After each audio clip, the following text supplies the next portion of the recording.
Individualized training plans are required for all students participating in career preparation courses and paid practicum courses. The training plan serves as important documentation of the student's work-based learning experience. In this lesson, we will complete a typical training plan step by step. For the purpose of this training, we will use the standard training plan agreement for paid work-based instruction found on the Texas Education Agency website. You will find a link to the Texas Education Agency's Career Preparation and Practicum webpage in the reference library, where you can download fillable PDF versions of the forms for both paid and unpaid work-based instruction.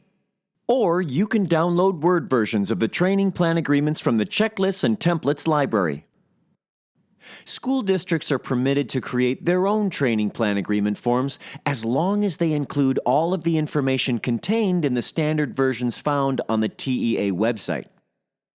It is the instructor's task to fill out the training plan agreement with input from the student's training sponsor.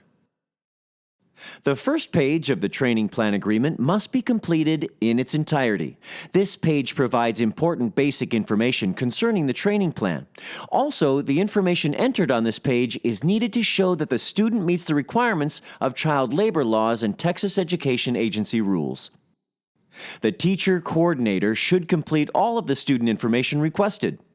Student is the student's full legal name as shown in school records.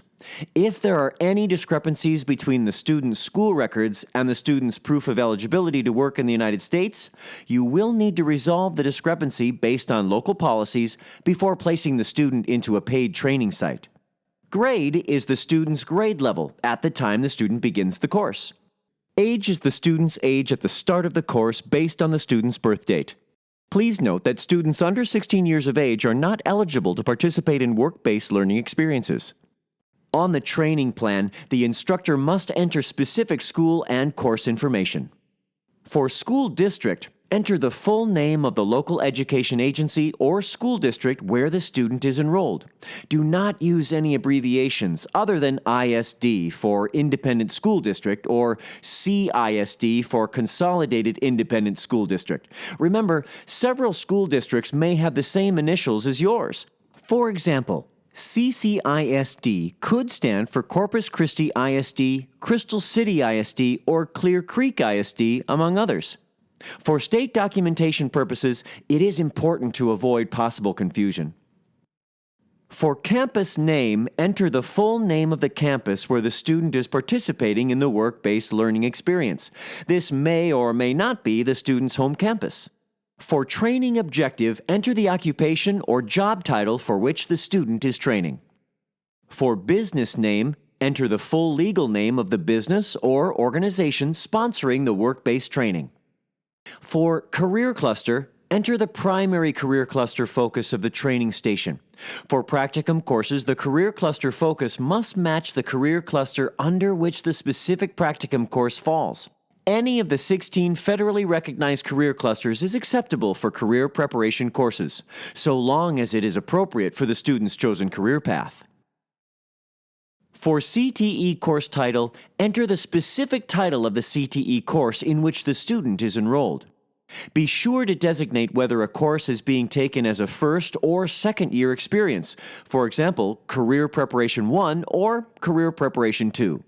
For time class meets, enter the time of day when the student meets with the teacher for related classroom instruction. For example, 8 to 8:55 a.m. is correct. First period is not correct. Be sure to include both the start time and the end time.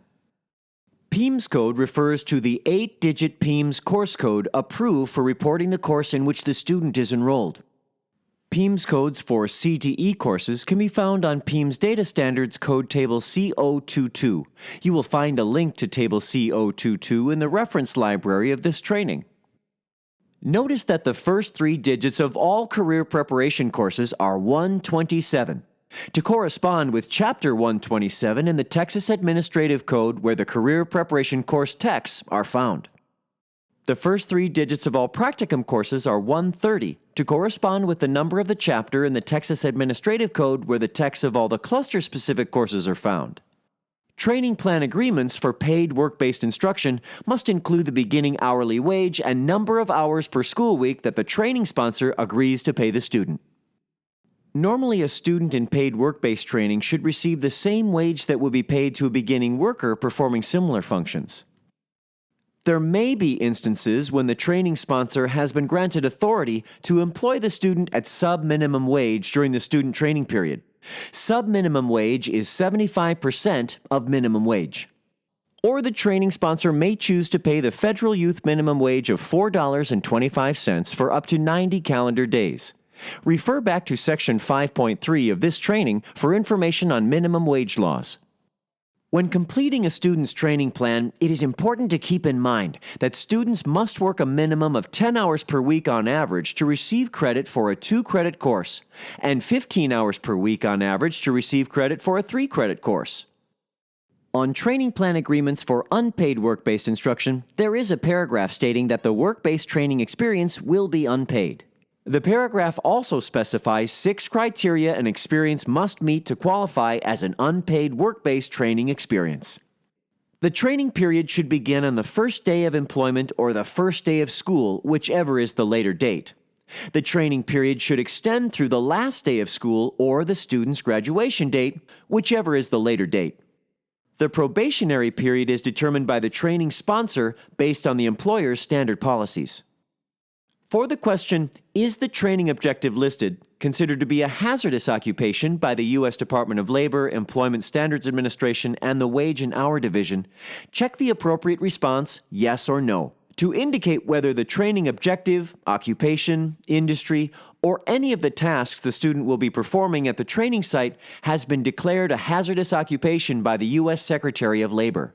Refer to the list of hazardous occupations found in the Fair Labor Standards Act, Child Labor Bulletin 101, Child Labor Requirements in Non-Agricultural Occupations, and Child Labor Bulletin 102, Child Labor Requirements in Agricultural Occupations. Even if the student is old enough to perform the work by law or is covered by one of the exemptions, the instructor completing the form should still check yes if the occupation is listed as a hazardous occupation on one of the Wage and Hour Division child labor bulletins. Next, enter the school district's or local education agency's name in both the English and Spanish versions of the non-discrimination statement. Federal laws require that there be no discrimination in CTE programs, services, or activities based on race, color, national origin, sex, or handicap. At the bottom of page 1, the original training plan agreement must be signed by all parties to the agreement: the student, the training sponsor, the teacher coordinator, and the parent or guardian if the student is under 18 years of age. It is recommended that the original document be signed in blue ink, so that it is easy to determine that it is the original. The description of the specific and related occupational training that the student will receive begins on the second page of the training plan agreement and continues to as many pages as needed to cover all of the essential knowledge and skills for the training objective. For the first column, the instructor and training sponsor should collaborate to identify the essential knowledge and skills that the student needs to acquire to achieve the training objective. These should be based on the text as found in the Texas Administrative Code Chapters 127 or 130 for the specific course, including appropriate safety training.